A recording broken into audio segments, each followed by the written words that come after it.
I have to professional. একদিন শুধু problem হয়েছিল, বাবা মারা যাবার আগের দিন রাত্রে ভর্তি হওয়ার সময় বলেছিলাম আমার না ভালো লাগছে না, আমাকে একটু ছেড়ে দেবে।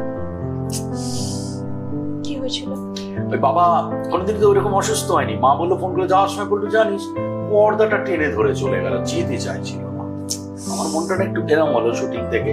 তারপর আমার শো ছিল কত বেলেঘাটা, সাল এটা? 2006 আচ্ছা, তুমি 2007 কি শুট 3rd ফেব্রুয়ারি আমি ওই করছিলাম মেগাস্টার। রাত্রিরে শো ছিল, শো করে বাড়ি গেলাম।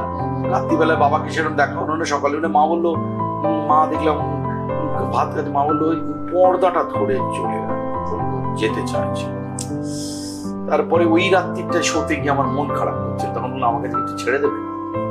আমার বাবারা না শরীর খারাপ, হসপিটালে, কখনো বলি নাই কথাটা, ওই একদিনই বলছি। তাও ছেড়ে দিয়েছিলেন তোমাকে? হ্যাঁ, দর্শক বেশি ছিল, চলে গেছিলাম। পরের দিন বাবা চলে গেল।